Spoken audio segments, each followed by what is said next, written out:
सोच के देखिए, एक माँ अपनी बेटी के स्कूल में बस एक कहानी सुनाती है और उसे बिल्कुल अंदाजा नहीं है कि उसकी पूरी जिंदगी पलटने वाली है। ये सिर्फ माया की कहानी नहीं है, ये कहानी है उन सपनों की जो जिम्मेदारियों के बोझ तले कहीं दब जाते हैं। चलिए, इस दिलचस्प सफर को थोड़ा करीब से देखते हैं।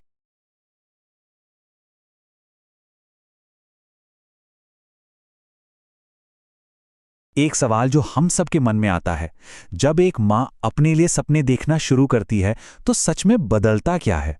क्या सिर्फ उसकी अपनी दुनिया बदलती है या उसके आसपास का सब कुछ? माया की कहानी हमें इसी सवाल के जवाब तक ले जाएगी। तो कहानी सुनाने वाले दिन के बाद घर में तो भाई तारीफों का माहौल था।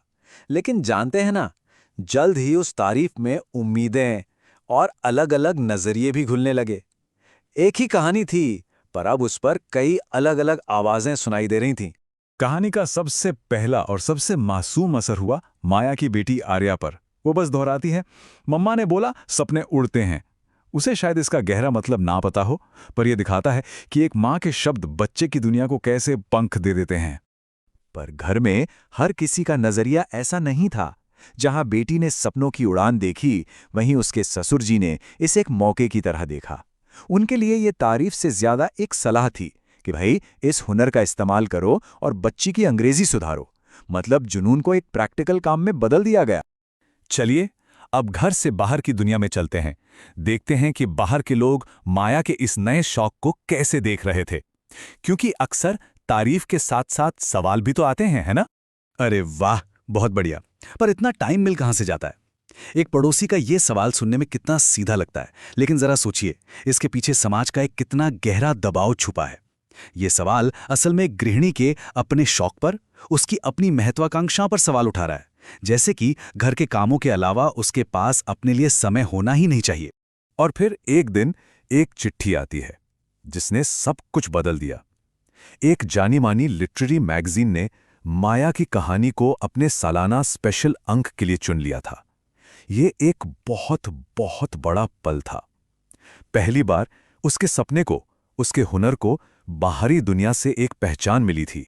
इस खबर पर ससुर जी की प्रतिक्रिया देखिए। वो कहते हैं, अच्छा है, हमारा नाम भी साथ आएगा। परिवार अब उसकी सफलता को अपना तो रहा था, लेकिन इसलिए नहीं कि यह माया का सपना था, बल्कि इसलिए क्योंकि इससे घर की, परिवार की प्रतिष्ठा बढ़ रही थी। कभी कभी सपनों को इसलिए अपनाया जाता है क्योंकि वो घर का नाम रोशन करते हैं। अब कहानी एक ऐसे मोड़ पर आती है जहां सपनों की दुनिया घर की असली आर्थिक सच्चाइयों से टकराती है। और यहीं से सवाल उठता है सपनों की असली कीमत का और उसमें परिवार की भागीदारी का। घर पर पैसों का दबाव बढ़ रहा था। गैस सिलेंडर खाली है, दूध महंगा हो गया है, बिजली का बिल बढ़ गया है, ऊपर से बेटी की नई ट्यूशन। ये सारी छोटी छोटी जरूरतें मिलकर एक बड़ा सवाल खड़ा कर रही थीं। और यहीं पर हमें वो असली टकराव देखने को मिलता है। एक तरफ परिवार की चिंता है कि आमदनी तो उतनी ही है, पर खर्चे बढ़ते जा रहे हैं। और दूसरी तरफ माया हिम्मत करके एक प्रस्ताव रखती है कि उसकी लिखाई से जो पैसे आएंगे वो कम हैं, पर काम के हैं। ये एक बहुत बड़ा कदम था, अपने शौक को जिम्मेदारी से जोड़ना। और यहीं पर नजरिए में एक बहुत जरूरी बदलाव आता है। उसके ससुर कहते हैं, चलो कम से कम घर में हिस्सेदारी तो है। अब उसका लिखना सिर्फ एक शौक नहीं रहा, बल्कि घर में एक योगदान बन गया। उसके सपने को अब एक कीमत मिल गई थी, क्योंकि वो परिवार की मदद कर रहा था। एक रात जब पति आरव उसे देर तक काम करते देखता है और पूछता है कि वो थकती नहीं, तो माया का जवाब बहुत गहरा है। वो कहती है, थकान सपनों से नहीं लगती, सपनों से तो ऊर्जा मिलती है। शायद ये वो पल था जब आरव ने पहली बार माया को सिर्फ एक माँ के तौर पर नहीं, बल्कि एक ऐसे इंसान के तौर पर देखा जिसका अपना एक जुनून है, अपनी एक अलग दुनिया है। तो माया की इस शांत लगन और उसके छोटे से योगदान से घर में धीरे धीरे एक बदलाव आ रहा था। ये कोई रातों रात हुआ चमत्कार नहीं था, बल्कि एक बहुत धीमी और खामोश सी स्वीकृति थी जो पनप रही थी।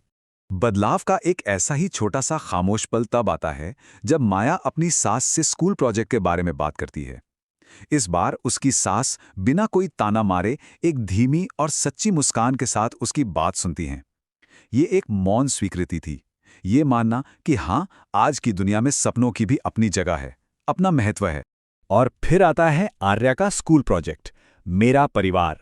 वो एक एक करके सबको मिलवाती है, दादा दादी पापा, और फिर बड़े गर्व से ऐलान करती है, मम्मा राइटर। ये एक बहुत ही पावरफुल पल था। एक बेटी ने अपनी माँ को एक नई पहचान दी जो सिर्फ माँ होने से कहीं ज्यादा बड़ी थी।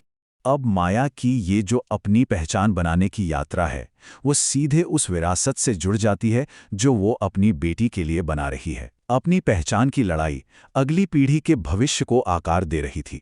जब माया अपने पति आरव से पूछती है कि वो अपनी बेटी को बड़ा होकर क्या बनते देखना चाहता है, तो आरव का जवाब आज के जमाने का है। वो कहता है इंडिपेंडेंट, यानी स्वतंत्र, ताकि उसे किसी से इजाजत न मांगनी पड़े। ये एक बहुत ही अच्छी प्रोग्रेसिव सोच है। इस पर माया का जवाब जितना सरल है उतना ही गहरा भी। वो कहती है तो फिर उसकी माँ को भी वही बनने देना चाहिए। इस एक लाइन में वो अपनी आज़ादी की ज़रूरत को सीधे उस मिसाल से जोड़ देती है जो उन्हें अपनी बेटी के लिए बनना है। माया की डायरी का ये एक वाक्य पूरी कहानी का सार है। बेटियां वही बनती हैं जो अपनी माँ को बनते देखती हैं। ये मातृत्व, पहचान और विरासत पर एक बहुत ही पावरफुल सोच है। एक माँ जो मिसाल पेश करती है, वही तो उसकी बेटी का भविष्य बनती है। तो असली बदलाव तब नहीं आता जब एक माँ अपने सपनों को छुपा लेती है, बल्कि तब आता है जब वो उन्हें जीना शुरू करती है। ये कोई स्वार्थ नहीं है, ये तो अपनी अगली पीढ़ी के लिए एक रास्ता बनाना है। जब एक माँ अपने सपनों का पीछा करती है, तो वो अपनी बेटी को भी उड़ने का हौसला देती है।